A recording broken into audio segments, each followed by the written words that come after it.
Hi everyone, and welcome to another Doctor Who Classic Series figure review by me, Super Hamster. And as you can see, today I'm reviewing the enemies of the First Doctor set. So we haven't had too many First Doctor enemies, but finally we've got some now. So on the left there, you can see the Robo-Man from the Dalek Invasion of Earth. In the middle is the Dalek with flame weapon from the Dalek's Master Plan, and to the right there is the Cyberman from the 10th planet. So, the 10th Planet Cyberman is actually a re-release of the 10th Planet Cyberman seen in the Collect and Build wave of Cybermen 2 or 3 years ago. The only difference is the skin tone. So, this set costs $34.99, which, if I'm honest, is quite a lot of money really, because this set is by no means a brilliant set. It's a decent set, but it's definitely not a fantastic set that I definitely recommend buying. So, that being said, I'm going to start this review by reviewing the Robo-Man. Okay, so here is the Robo-Man figure. So this figure has the exact same body as Count Scarlioni. The only difference is the shirt and obviously the head, but except for that, as you can see, his body is exactly the same. So I'm going to start with the detail, and I'm going to start with the head sculpt. So as you can see here, the face looks really great.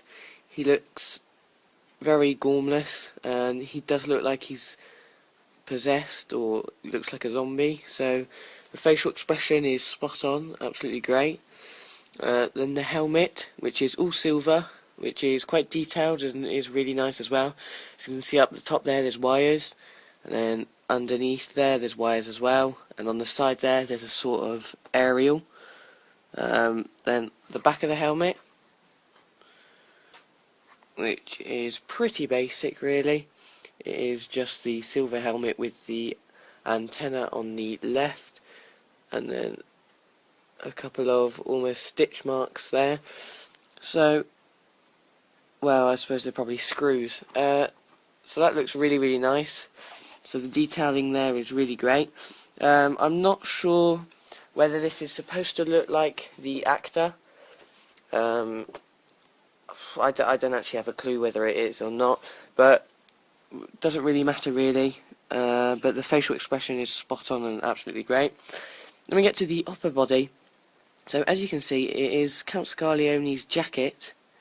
You can see that by the handkerchief there, but they have painted it brown, well, a beigey brown colour like the suit, to make it blend in. And then there is the ring, just like Count Scarlioni. So I am a bit disappointed that they've used the same sculpt, but not too disappointed really. Then we've got the shirt here, which is a blue shirt, buttoned up, with a bit of his shirt hanging out there, which is some nice detail and looks absolutely great. And then he's got 2 silver plaques on his chest. So that's the front of the torso. Okay, so here is the back of the jacket. So it is a basic brown colour with a couple of creases there, and then some creases on the sleeves as well. So the back is very basic. So now have a quick look at the trousers and at the shoes. So as you can see, there's some creases around the ankle there to make it look more realistic, and it looks really nice. And we have the black shoes with dirt marks on them to make them look more realistic, and it actually looks really nice. And then we have the laces hanging out there. And then for the back, still very basic. There is some dirt down the bottom here of the trousers, which looks quite nice, and just creases again. So the Robo-Man is actually a very good figure. I was quite surprised when I first saw it. I thought, Robo-Man, not too exciting, but it is actually a really nice figure. So quickly show you the articulation on him. So the head does a 360, arms 360, so at the shoulders 360, 360 at the biceps, elbow articulation, and 360 at the hands, 360 waist, 360 thighs and knee articulation. So no ball joints, but so the articulation is standard. So all in all, a really nice figure. So now for the Dalek. There we go. Okay, so here is the Dalek from the Dalek's Master Plan. So he is basically the same as a Chase Dalek, except for he has the flame arm. So I'm going to start up here. So we have the eye stalk here with a white blotcher paint at the end there, and then lots of rings there. There shouldn't be that many rings around the eye stalk. There should only be about 5, but that doesn't matter too much. Then we've got the orange headlights, which are actually in the shape of egg cups, I suppose, and they're not the normal shape, they're egg cups, so they're quite nice. Then we have the vents here around the neck area.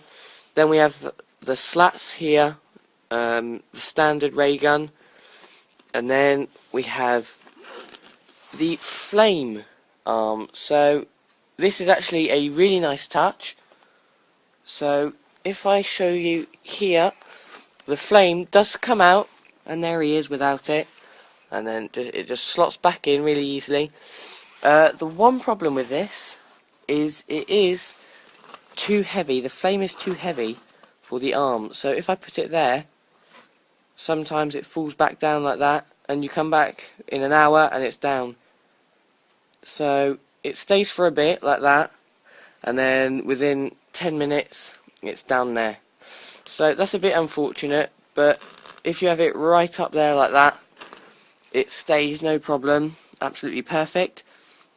Then another thing is here, in between the flame arm and the ray gun, there is no oval shape, so that doesn't matter too much. Then we have the silver with blue spheres there on the bottom, which look really, really nice.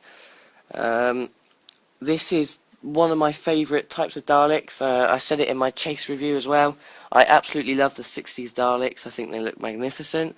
The articulation standard, which is articulation at the eye stalk. The head does a 360. The ray gun and the flame arm are ball jointed, so they move.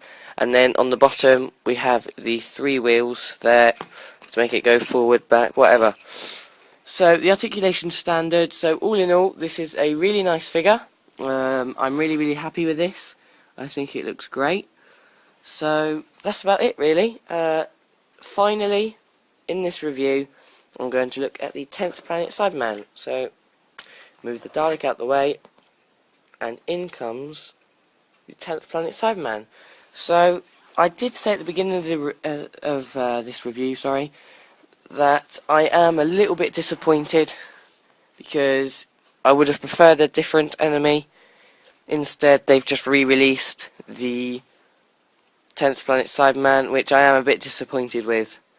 Well, I'm going to be honest, I'm very disappointed with. So, in case you haven't got this figure and you've never seen it, I'm going to review it anyway. So, despite it being a re-release, the 10th Planet Cyberman is still as good as ever and looks really great. We have the headlight on the top there, then we have the transparent sections on the sides going into the head. I must say the figure actually looks better than it does in the actual show. I mean, in the show you could tell it was a man dressed in a jumpsuit with a mask on, but this really does look quite good. Then we have the chest section there and the gun with all the tubes coming out going into the shoulder pads. Nice detail. I mean, really, really great detail. I can't say anything about that. Lovely creases on the back there. Then we go down, we've got the human hands there, and then we've got the silver trousers with some creases and the silver boots. So the detailing on it is absolutely great. It does look really good. I suppose one thing is you could army build them. So I suppose if you've already got one, maybe two 10th Planet Cybermen, this is a third one, so it is good for army building, but I would have preferred a different enemy instead. Just quickly show you the articulation. So the articulation's pretty standard for a Cyberman. 360 at the head. There, the arms will do a 360 if you push it enough, but this might snap off. Then 360 at the biceps. Elbow articulation, 360 at the hands, 360 at the waist, there, and then knee articulation there, but no thigh articulation. So pretty standard, but I am disappointed that they've re-released it. But even so, all in all, it is a decent set. The detailing on each figure is really nice. They're all very accurate. My only problem, first of all, is the price. $34.99 I think is quite a lot really for 3 figures. When you consider the likes of the Remembrance of the Daleks set, Revelation of the Daleks, and lots of sets like that, where you get 4 brilliant figures. In this you only get 3, 2 decent figures, and it's the same price, so I am a bit disappointed. My other problem is the re-release of the 10th Planet Cyberman. So apart from that, it is a good set. It's very good actually to have a Roboman, and I think the Flame Arm Dalek looks really great. So that's it, guys. Thanks for watching.